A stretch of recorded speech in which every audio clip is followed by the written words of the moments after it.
kebijakan-kebijakan publik, terutama mungkin basisnya Indonesia, tapi saya kepinginnya lebih turun lagi dalam konteks pemerintah kota. Nah, misal yang menarik kalau pagi ini kita bahas tentang kebijakan publik berkaitan dengan pelayanan publik. Nah, itu mungkin yang perlu kita kuliti, seperti apa fenomena pelayanan publik yang ada di pemerintah Kota Bau-Bau atau kabupaten yang ada di Kepulauan Buton. Karena prinsipnya pembangunan itu harusnya basisnya memang salah satunya pelayanan. Nah, salah satunya pelayanan. Nah, ini yang coba kalau bisa kita bahas lebih mendalam berkaitan dengan pelayanan publik itu. Nah, kira-kira Pak Janu dan Pak Pur, apa yang bisa kita tangkap dari kondisi hari ini tentang pelayanan publik yang ada di pemerintahan kota atau kabupaten? Silakan, kalau siapa tahu punya pandangan atau pendapat berkaitan dengan pelayanan publik. Oke, terima kasih Pak Alfian. Jadi pada pagi hari ini bersyukur sekali kita masih punya semangat, masih punya optimisme untuk bagaimana menata masa depan daerah kita lebih baik tentunya. Nah, sebelum saya bicara tentang apa seharusnya apa itu kebijakan, nah, kita harus lihat dulu bahwa hari ini daerah kita sedang sibuk-sibuknya, ya. Bagaimana melegitimasi atau menyediakan momen untuk bagaimana mereka memilih orang yang akan bertanggung jawab untuk memikirkan apa yang akan kita diskusikan pada pagi hari ini. Saya harus awali dengan pertanyaan mungkin Pak Alfian atau Pak Pur. Begini pertanyaannya, daerah kita kaya itu fakta atau ilusi? Itu yang pertama. Terus yang kedua, benarkah penentu kebijakan kita sudah melakukan sesuatu? Ya kan? Nah, kenapa saya dahulukan pertanyaan itu? Karena esensi dari kebijakan itu kan sederhananya adalah pilihan aktif pemerintah untuk melakukan sesuatu atau tidak melakukan sesuatu. Ya. Itu kan konsep dasar sederhana daripada kebijakan itu sendiri. Nah, kalau itu konsep dasar dari kebijakan itu, maka tentu mari kita lihat apakah penentu kebijakan kita sudah melakukan apa yang harus dilakukan, ataukah tidak melakukan itu alasannya apa? Karena bicara kebijakan, semua pemerintah di daerah manapun itu basisnya harus fakta. Artinya kalau dia melakukan, dasar-dasar faktanya apa, kalau tidak melakukan, dasar faktanya juga apa gitu loh. Apa sih yang membuat dia tidak melakukan gitu? Nah, itu barangkali. Ya, kira-kira apa yang bisa kita lihat dari kebijakan publik atau konteksnya hari ini pelayanan yang sudah diberikan oleh pemerintah daerah atau belum? Nah, di situ kan kita harus lihat seperti apa sebenarnya hubungannya antara pelayanan dengan pembangunan. Nah, itu yang perlu kita gali lebih dalam berkaitan dengan hal-hal yang menyangkut kepentingan publik. Nah, soalnya hari ini ketika kita melihat pembangunan itu bisa jadi kita belum bisa membedakan mana yang pembangunan bentuknya nanti pelayanan yang berakhir pada pelayanan, dan indikatornya juga diukur dari bagaimana keberhasilan pelayanan, dengan mana yang sebenarnya pada tataran fundamentalnya, misal kayak peraturan yang sebelum kita melakukan kegiatan apapun itu kan harusnya dilandasi oleh aturan dulu. Nah, itu kira-kira di Cape Town, khususnya di kota Bau-Bau atau kabupaten sekitarnya, apa yang bisa kita tangkap? Karena menurut saya nih, kacamata saya, kita cukup lambat untuk merespon potensi daerah. Itu dari sisi potensi. Nah, bagaimana potensi dikaitkan dengan regulasi yang coba dikeluarkan oleh atau yang coba diambil oleh pemerintah daerah untuk bisa memaksimalkan output dari potensi yang kita punya. Nah, itu coba elaborasi lagi lebih dalam. Iya, kalau misalnya kita bicara konteks kota Bau-Bau, harusnya layanan itu jauh lebih maju ya. Karena kenapa? Skop atau area kotanya itu tidak seperti katakanlah daerah-daerah lain yang ada di wilayah Cape Town ya. Katakanlah Busel, kemudian Butong, Buteng ataupun Butur ya. Nah, harusnya kota Bau-Bau itu kemudian menjadi prototipe munculnya layanan-layanan berbasis IT ya. Saya ambil contoh misalnya, kita cukup terganggu ketika melintasi ruang kota Bau-Bau itu. Misalnya fenomena penataan lampu apil, ya.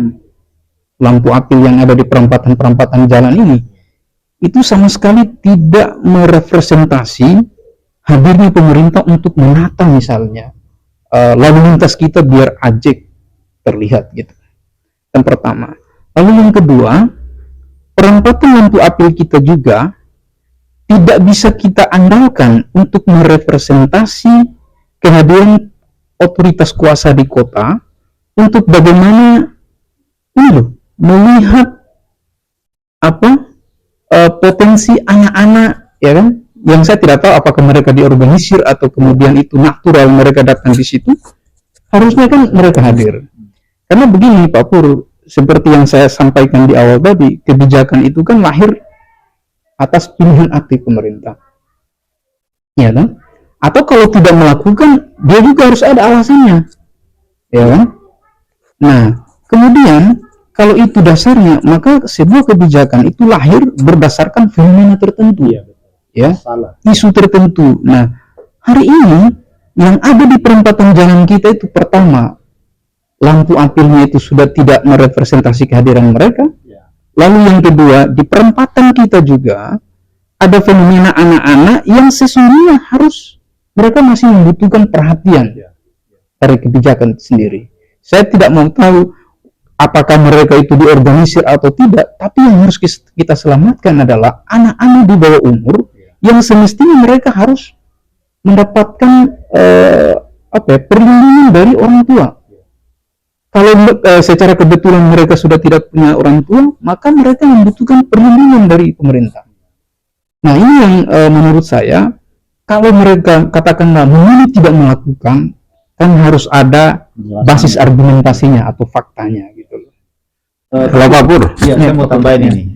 Jadi gini ya, apa yang disampaikan oleh Pak Janur tadi itu memang adalah kondisi fakta yang saat ini terjadi di lapangan. Nah, namun saya juga di sini dalam artian saya ingin menanyakan sebenarnya ya, apakah masalah-masalah yang istilahnya nampak jelas di depan mata kita ini apakah tidak menjadi prioritas dari tujuan pembangunan daerah. Nah, karena begitu banyak permasalahan yang tampak jelas di depan mata kita, namun sayangnya sampai dengan hari ini seperti tidak tersentuh oleh kebijakan yang dikeluarkan oleh pemerintah. Nah, makanya apakah mungkin skala prioritas yang menjadi target pemerintah ini adalah hanya masalah-masalah yang dalam artian saya katakan yang sudah menjadi perbincangan orang banyak dulu, atau dalam artian viral dulu, kemudian mendapatkan atensi pemerintah dan kemudian mengeluarkan kebijakan. Nah, saya rasa kalau seperti itu adanya, maka pemerintah gagal, ya, dalam melihat setiap permasalahan yang seharusnya dapat diselesaikan oleh pemerintah.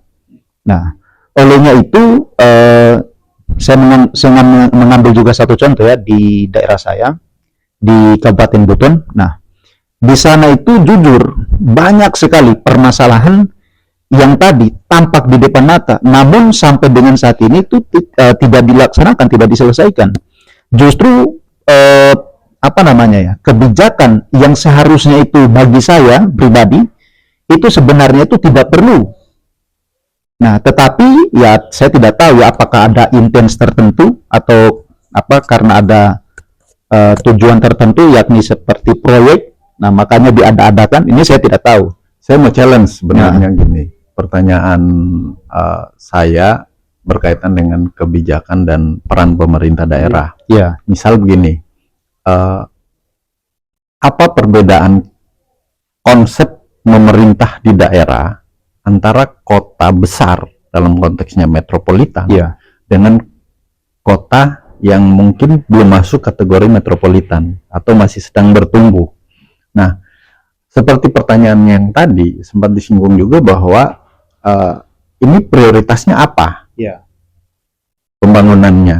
Nah, saya melihat kenapa ada korelasi antara lambatnya merespon potensi daerah oleh pemerintah dengan tindakan yang harusnya diinisiatif oleh pemerintah itu sendiri, yang akhirnya nanti ujungnya kan kebijakan publiknya. Nah, tapi kalau pendekatan pembangunan model misal daerah yang ada di Cape Town dengan model daerah yang kita ambil saja lah basisnya yang DKI Jakarta dan sekitarnya lah. Nah, di mana itu kan sama-sama konsep pemerintah daerah, tetapi apa yang bisa kita tangkap dari dua fenomena daerah yang berbeda untuk melakukan pendekatan pembangunan? Nah, karena saya merasa itu kita masih lambat, sangat lambat. Misal ada potensi-potensi yang sangat premium menurut saya dari sisi bisnis maupun dari sisi peningkatan pertumbuhan daerah, tapi itu tidak disentuh. Nah, pertanyaannya terus yang dimaksud pembangunan itu yang mananya? Nah, apakah memang membangun manusianya? Tapi kalau membangun manusianya indikatornya apa dong? Nah, itu coba saya ingin dapat penjelasan lebih detail berkaitan perbedaan pendekatan kita membangun di daerah yang misal baru kayak Buton Selatan dan Buton Tengah itu kan baru. Nah, atau dibandingkan dengan daerah Jawa sekalian lah, kita komparasinya di sana aja. Biar kita tahu bahwa bentuk pelayanan yang seperti apa sebenarnya yang harus kita lakukan. Nah, saya ingin dengar itu. Coba silakan. Baik, terima kasih. Jadi kalau kita bicara soal pembangunan, ya pembangunan itu kan bisa kita pilih dalam dua kategori besar ya, fisik dan non fisik. Ya, jadi kalau fisik itu apa yang tampak lah dalam pandangan mata kita, entah itu wujudnya jalan raya, bandara, atau kemudian pelabuhan yang representatif yang bisa digunakan untuk lalu lintas atau distribusi barang dan jasa secara masif barangkali. Tapi jangan lupa juga yang non fisik ini harus kita perhatikan juga, yang tidak nampak ini misalnya bagaimana konsep pendidikan kita, ya kan? Nah, saya mau sampaikan begini. Sebuah kota akan terlihat maju kalau dua-duanya itu beriringan, ya. Misalnya sarana prasarana dasar seperti pelabuhan sudah bisa dibuat secara representatif dan di sana sudah bisa dikelola kerjasama antara pemerintah dengan swasta. Terus kemudian kita juga harus mempersiapkan bagaimana pelabuhan, bandara yang representatif juga tentunya. Seperti misalnya NTT dengan adanya pembangunan Mandailing yang bisa digunakan oleh Mandalika ya, taraf internasional, itu memberi kontribusi yang sangat luar biasa besar buat NTT ya. Nah, harusnya kota Bau-Bau dengan sumber daya alam yang luar biasa besar ini harusnya itu bisa dikemas menjadi nilai jual atau nilai tawar untuk bagaimana mendesak pemerintah pusat memikirkan bagaimana pembangunan infrastruktur dasar yang memadai dan representatif itu tadi, entah itu pelabuhan kita, entah itu bandara kita, termasuk juga misalnya pembangunan fisik untuk penunjang penyelenggaraan pemerintahan kita misalnya. Ya, misalnya balai pengelolaan latihan dibangun di sini dengan masif atau dengan megah, sehingga SDM yang ada di masyarakat kita yang hari ini masih embryo belum tersentuh, mungkin mereka bisa diberdayakan di sana seperti yang terjadi di Bandung misalnya. Nah, itu yang pertama. Yang kedua, kalau kita mau ingin visi kita juga maju, ya, mungkin wujud sederhananya bagaimana mengelola konsep pendidikan yang betul-betul bisa dijangkau, tetapi kualitasnya juga baik gitu. Ya, ini tentu yang mau saya katakan begini, bicara kebijakan itu pergulatan dua hal. Harus ada pergulatan intelektual dan harus ada juga pergulatan politis. Ya. Nah, pergulatan intelektual bagaimana muncul riset-riset yang bisa menembus apa sih persoalan masyarakat kita. Ya. Setelah ditemukan, baru kemudian jalan lagi pergulatan politisnya. Bagaimana penentu kuasa melakukan lobby di pemerintah pusat bahwa ini problem kami butuh alokasi anggaran sekian. Nah, harusnya yang saya katakan bahwa kebijakan itu harus berbasis fakta. Dua hal besar ini harus bisa berjalan. Kalau lapor, saya mau tambahin ini. Jadi memang istilahnya kota seperti contoh tadi Jakarta, kemudian di daerah kita memang memiliki masalah yang berbeda. Nah, masalah yang dihadapi oleh daerah kita saat ini, ya, dalam pandangan saya adalah ya tadi keterbatasan anggaran. Ya, ini sudah jelas. Nah, saya ambil contoh anggaran yang dimiliki oleh APBD Kota Bau-Bau itu hanya sekitar 1 triliun sekian, ya, 1 triliun sekian. Dan itu apabila kita cek juga itu di APBD-nya adalah lebih banyak dikeluarkan oleh belanja pegawai. Nah, sehingga sisa porsi anggaran tadi mau dikemanakan?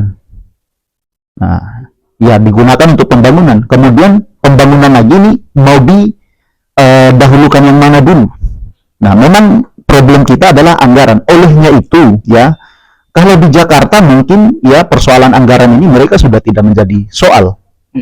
Nah, tetapi apa yang saya inginkan di daerah ini adalah kita harus menganalisis potensi wilayah kita yang dapat menjadi sumber-sumber pendapatan daerah kita. Sebagai contoh, nah, kita ya di daerah Sulawesi Tenggara ini kebanyakan ini hanya mengandalkan dari hasil tambang, dan hasil tambang ini dia akan bertahan berapa lama? Nah, ya, sedangkan ya yang menjadi potensi besar kita seperti kelautan, kemudian pertanian, kehutanan, ini sampai dengan saat ini belum dikelola secara baik oleh pemerintah Karena persoalan anggaran. Bagaimana ya? Ya di lain sisi tadi dari fakta memang anggaran kita kurang. Ya, tapi di sisi lain juga kalau saya bisa menambahkan, ini juga bisa terjadi dikarenakan kurangnya kualitas SDM aparatur pemerintah kita. Nah, seharusnya ya kita sudah tahu bahwa memang ini betul ada terjadi ini. Tetapi kan kita juga bisa melakukan yang tadi pendekatan ke pusat. Apabila ada proyek-proyek strategis yang memang dapat dibangun di daerah kita. Nah, tetapi karena kurangnya tadi, kurangnya kemampuan, kurangnya sumber daya kita, ya makanya kita tidak bisa mengambil kesempatan itu. Nah, sehingga tadi proyek-proyek rencana-rencana besar itu lari ke daerah-daerah lain. Padahal seperti yang Pak Janur bilang tadi, ya Pulau Buton, ya Kepton kita ini secara geografis ini menghubungkan ya antara wilayah barat dan wilayah timur. Kenapa kita tidak menjadi gerbang ya dari pintu masuk ke barat dan pintu masuk ke timur? Nah, saat ini pemerintah bagi saya ini belum bisa mencapai kepada tahap itu. Nah, itu bagi saya. Ya, saya juga punya pemikiran yang unik perihal itu. Kalau memang daerah itu prinsipnya terbatas anggarannya, boleh saja. Nah, tetapi kan kita punya struktur pemerintahan. Ada pemerintah pusat, provinsi, dan daerah. Nah, saya melihat daerah mayoritas masih belum mampu memaksimalkan bagaimana merancang pembangunan di daerah tanpa berpikir dana APBD itu sendiri. Nah, artinya ruang itu sebenarnya kan ada di pusat. Nah, yang menurut saya juga sedikit kurang geliatnya, kreatifnya daerah, pembangunan yang strategis itu tidak mesti anggarannya dari APBD. Nah, kita hanya ingin membuat satu fondasi sebagai stimulus dalam rangka untuk mendapatkan perhatian nasional, itu yang kurang. Nah, kenapa daerah tidak jarang berpikir parsial? Maksudnya itu tanggung jawab. Kalau bicara perhubungan, itu cukup perhubungan. Kalau bicara kelautan, itu cukup dinas kelautan. Kalau bicara pertanian, itu pertanian. Kalau bicara pariwisata, itu kewajibannya dinas pariwisata. Padahal yang saya tahu, konsep membangun daerah itu lintas sektoral. Nah, karena itu lebih baik energi daerah menghabiskan fokus kepada potensi strategis sebagai jangkar pembangunan. Nah, supaya itu dirancang sedemikian rupa, kita berkolaborasi dengan pusat. Dan pusat juga bagaimana caranya kita membuat mereka tertarik dengan daerah. Nah, ini saya lihat jarang sekali dilakukan oleh pemerintah daerah. Makanya itu menjadi lucu buat saya kalau potensi-potensi premium yang strategis itu tidak dilakukan pendekatan pembangunannya hanya karena persoalan anggaran daerah terbatas. Nah, sementara kalau kita kaji lebih dalam, semua potensi-potensi strategis itu mengandung unsur bisnis yang sangat potensial. Karena itu pasti investor atau pihak swasta akan tertarik. Nah, problem daerah menurut saya hipotesa awal ini bahwa daerah tidak menyiapkan dudukan dari sebuah landasan pembangunan. Apa itu? Konsep desain besarnya. Nah, kalau itu diadakan oleh daerah, ya harusnya bisa. Nah, konsep desain besarnya mungkin dibilang RT RW dan sebagainya. Tapi itu kan tahap fase awal. Landasan hukum. Harusnya sudah selesai itu barang. Nah, yang belum setelah itu adalah desain, rancang bangunnya. Yang kita benar-benar tidak berhitung dari A sampai Z. Kemudian bagaimana nanti keterlibatan semua pihak. Kemudian bagaimana nanti respon nasional. Itu kita tidak ada tuh ujungnya. Nah, yang saya mau bilang, apakah beda cara pandang pemerintah daerah dengan di luar pemerintah perihal tentang studi bisnis atau studi programnya? Nah, ini yang menurut saya jumping. Sementara kalau daerah mau jeli, pusat baik kementerian maupun investor, dia butuh FS, feasibility study, plus business study. Itu saja. Tapi apakah daerah menyusun itu sebagai sebuah langkah awal untuk menggait potensial besar, baik itu investor maupun pemerintah daerah? Nah, kaitan dengan itu, maka saya minta pandangannya. Apa yang dilakukan pemerintah daerah sebenarnya? Kalau dari segi regulasi, tahapannya dan formatnya saya pikir sudah tidak ada masalah. Tetapi apa di situ yang menjadi bariernya, penghambat, sehingga seolah-olah komunikasi antara daerah dengan pusat itu terputus mata rantainya. Contoh yang sederhana, kita bicara Pelabuhan Morhum, kita bicara kawasan industri aspal, beton, itu sampai detik ini tidak terrealisasi. Nah, saya sudah melakukan berbagai penelitian, salah satu yang menjadi itu tidak berjalan karena persoalan FS dan bisnis strateginya tidak jelas di situ. Sementara yang punya potensi itu daerah. Nah, itu gimana kira-kira? Jadi menyambut pertanyaan Pak Alfian ini menarik sekali. Jadi sebelum saya menjelaskan apa yang dilakukan oleh pemerintah terkait tanggung jawab mereka untuk melakukan pembangunan tadi, saya mau melihat dulu begini. Yang namanya kebijakan itu tidak ada muncul secara tiba-tiba atau ujug-ujug ya. Tiba-tiba ada yang mereka lakukan ini misalnya. Artinya begini, harus ada stimulusnya. Sebelum pemerintah itu bertindak harus ada stimulusnya. Stimulusnya bisa muncul dulu kejadian, ya toh? Atau seperti saya katakan tadi bahwa kebijakan itu pergulatan dua hal ya, pergulatan intelektual dan pergulatan politis. Nah, pergulatan intelektual memang sebelum pemerintah bertindak ada tahap yang tidak bisa diabaikan, yaitu riset. Karena riset itulah yang akan memetakan apa potensi yang bisa kita andalkan, yang bisa kita unggulkan, bagaimana tantangannya. Nah, itu harus clear di pergulatan intelektual. Produknya nanti bisa naskah akademik atau bisa dokumen-dokumen strategis yang memungkinkan ini bisa meyakinkan pusat untuk mau dan tidak mau harus mengalokasikan anggaran. Artinya ilustrasi sederhananya itu begini, pemerintah pusat itu harus menjadi seperti layaknya orang tua yang bisa merias anaknya, ya, anaknya yang putri, supaya di mata siapapun tertarik loh orang untuk suka kepada anak itu gitu. Artinya apa? Pergulatan intelektual yang outputnya naskah akademik itu harus bisa memiliki nilai jual. Nah, indikatornya apa?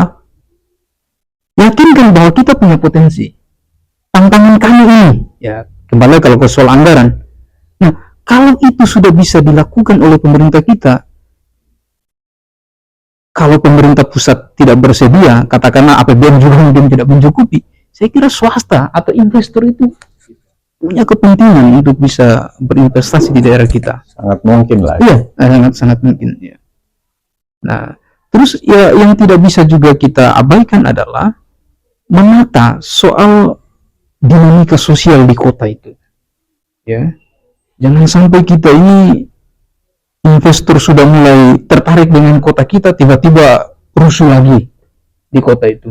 Akhirnya yang tadinya pemerintah stabilisasi Kamtibmas kita juga harus steril dari ancaman kekerasan itu. Supaya apa? Supaya pemilik modal yang mau berinvestasi di kota kita juga ini nyaman. Ya, tidak bisa kita nafikan Bandung kenapa maju, ya, Jogja kenapa maju, Banyumas kenapa maju, Bali juga begitu.